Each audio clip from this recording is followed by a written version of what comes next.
Izin silakan. Kakanda, Adinda mau ini terlalu lama saya pikir.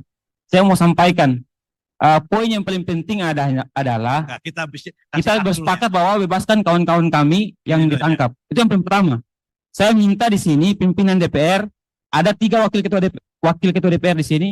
Saat ini telepon Kapolri, segera sampaikan bebaskan kawan-kawan kami yang ditangkap di semua Polres, di semua Polda yang ada di Indonesia.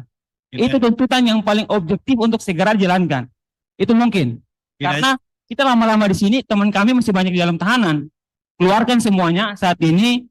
Izin Pak Prof. Dasko, izin Kang Saan Mustafa, izin Haji Cucun, segera telepon Kapolri. Sampaikan permintaan kami semua sini bersepakat. Semua sepakat ya kawan-kawan. Telepon Pak Kapolri, sampaikan bahwasanya bebaskan kawan-kawan kami yang menggelar aksi seluruh Indonesia, bebaskan. Mahasiswa harus segera dibebaskan. Kita ini bukan perusak.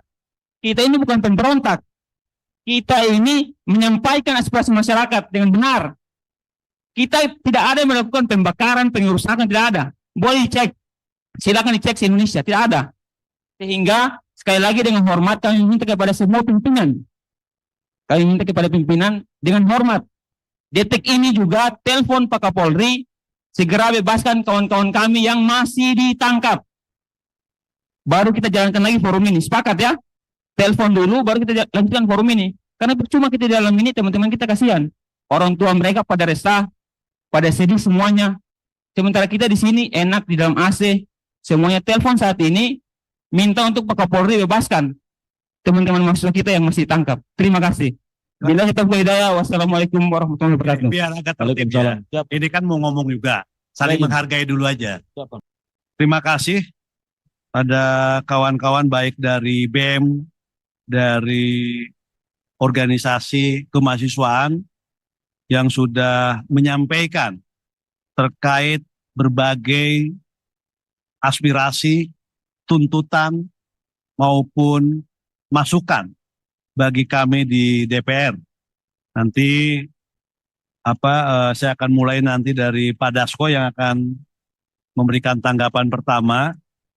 Tapi setidaknya kalau disimpulkan itu ada soal demokrasi dan supremasi sipil, ada soal tim investigasi, ada soal tuntutan terhadap DPR terkait dengan berbagai fasilitas di DPR, yang ketiga terkait dengan soal RUU, baik itu perampasan aset yang utamanya maupun yang lain, dan yang kelima terkait dengan soal perpajakan yang adil dan lain-lain. Untuk itu kami persilakan Pak Dasko.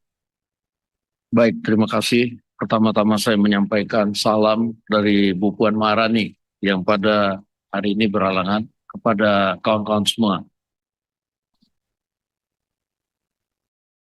Pertama-tama selaku pimpinan DPR, kami dalam kesempatan ini mengucapkan duka cita yang sangat mendalam atas berpulangnya almarhum Afan Kurniawan dan seluruh korban kejadian aksi penyampaian pendapat yang terjadi beberapa waktu yang lalu. Selaku pimpinan DPR, kami menyatakan permohonan maaf atas kekeliruan serta kekurangan kami sebagai wakil rakyat dalam menjalankan tugas dan fungsi mewakili aspirasi masyarakat yang selama ini menjadi tanggung jawab kami. Tentunya permintaan maaf ini tidak cukup tanpa evaluasi dan perbaikan secara menyeluruh, dan akan dilakukan dalam waktu yang sesingkat-singkatnya. Kami telah berkoordinasi dengan seluruh pimpinan DPR beberapa waktu ini, dan kami sampaikan beberapa hal yang sudah dan akan kami lakukan. Pertama, melakukan evaluasi menyeluruh terhadap tunjangan anggota dewan, dan khusus untuk tunjangan perumahan dihentikan terhitung sejak tanggal 31 Agustus 2025. Yang kedua, moratorium kunjungan kerja atau perjalanan dinas luar negeri anggota DPR serta melakukan efisiensi untuk kunjungan kerja di dalam negeri. Formasi DPR akan dipimpin langsung oleh Ketua DPR Ibu Puan Maharani untuk menjadi DPR yang lebih baik dan transparan.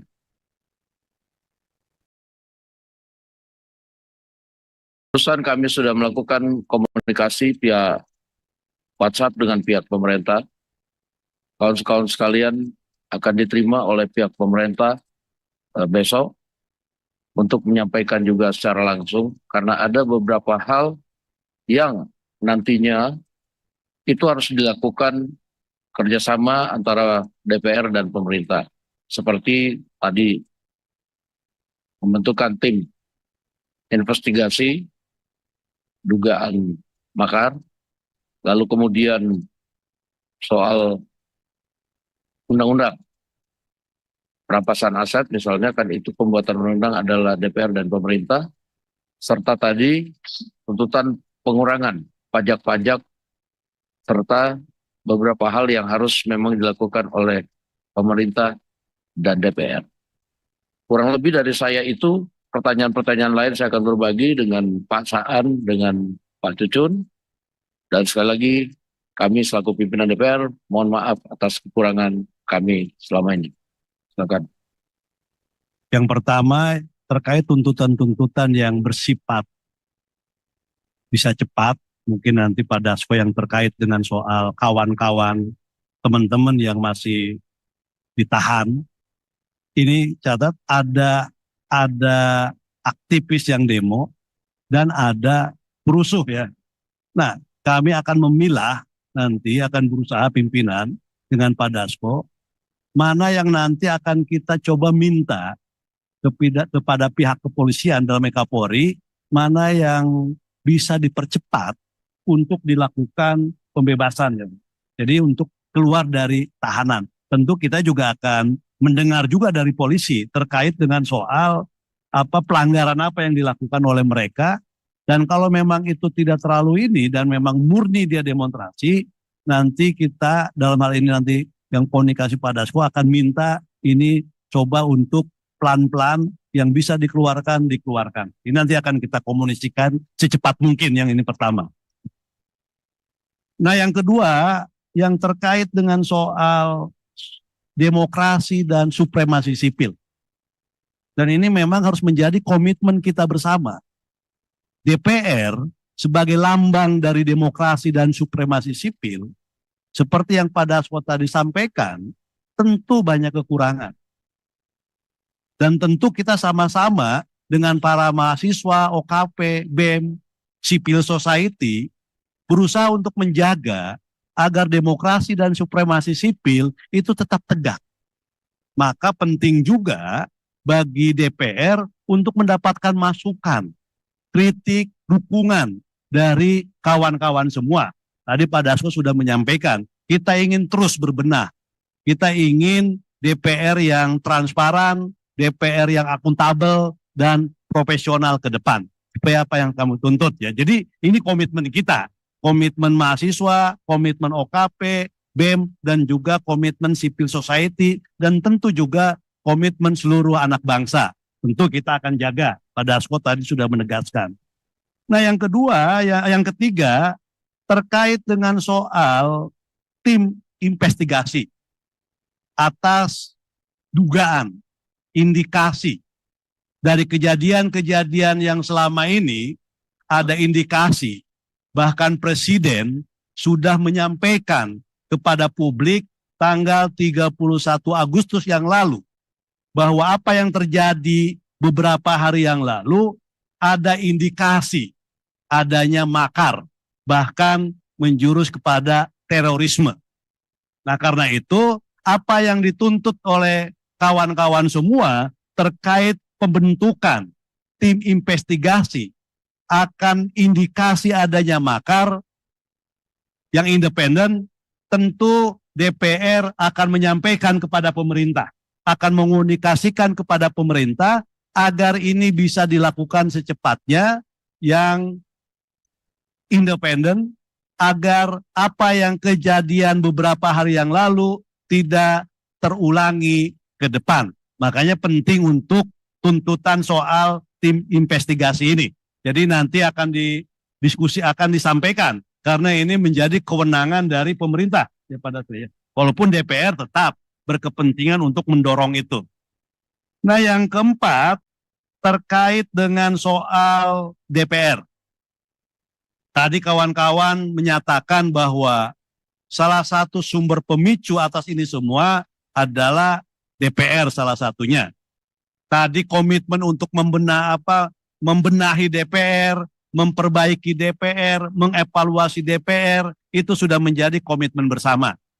Bahkan sebelum teman-teman datang, Pak Dasko tanggal 26 Agustus sudah menyampaikan ke publik terkait tunjangan perumahan. Sudah dibatalkan. Nah, nanti soal-soal yang lain akan dibicarakan dengan pimpinan DPR, dengan pimpinan-pimpinan fraksi yang lainnya untuk ditindaklanjuti. Mana yang bisa diefisienkan, bahwa DPR juga memahami kegelisahan, memahami situasi yang ada di masyarakat. Dan akan diumumkan ke publik. Jadi nanti dari hasil itu semua, DPR akan umumkan ke publik. Bahwa DPR sekali lagi mendengarkan, memahami situasi, keadaan rakyat kita semua. Nah, yang berikutnya terkait dengan soal legislasi. Dari ini saya sampaikan yang sama-sama ya, yang disampaikan oleh kawan-kawan semua. Tidak satu-satu, tapi ini yang beririsan. Yang pertama, yang berikutnya yang terkait dengan soal legislasi. Untuk mempercepat terkait dengan soal khususnya pembahasan RUU perampasan aset. Selain ada RUU lain, PPRT, hukum masyarakat adat atau yang lainnya. Tapi dari semua titik tekannya adalah terhadap RUU perampasan aset. Tentu DPR berkomitmen untuk membahas dan menyelesaikan ini. Tapi perlu disampaikan bahwa ada undang-undang yang terkait juga dengan undang-undang RUU perampasan aset, saling terkait ya, supaya tidak timpang tindih, dan ini perlu disinkronkan. Kita ada yang namanya undang-undang Tipikor, kita ada undang-undang TPPU, dan sedang kita bahas itu terkait undang-undang KUHP dan aset. Nah, di antara kalau ini selesai ini KUHP, karena ini saling terkait nanti supaya tumpang tindih, maka yang pertama akan diselesaikan dalam waktu yang cepat adalah KUHP. Dan setelah itu baru kita akan masuk dalam undang-undang perampasan aset. Karena ini terkait, 4 undang-undang ini terkait. Perampasan aset, KUHP, TPPU, dan Tipikor. Supaya tidak saling tumpang tindih satu undang-undang dengan undang-undang yang lainnya. Ini ya. KUHP kan dikejar ya, baik cepatnya. Undang-undang KUHP. Nah, yang berikutnya terkait dengan soal reformasi perpajakan yang adil, yang berkeadilan. Tadi Pak Dasko sudah menyampaikan nanti kawan-kawan akan diterima oleh eksekutif. Entah besok nanti tinggal nanti bisa dialog apa yang menjadi tuntutan kegelisahan dari teman-teman semua, kawan-kawan semua terkait dengan soal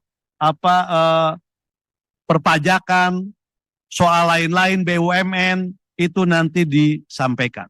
Tapi yang terkait dengan apa yang tadi disampaikan baik secara lisan maupun tertulis, insya Allah sama DPR akan dirangkum, akan ditindaklanjuti dalam waktu yang secepat-cepatnya dan akan diumumkan kepada publik.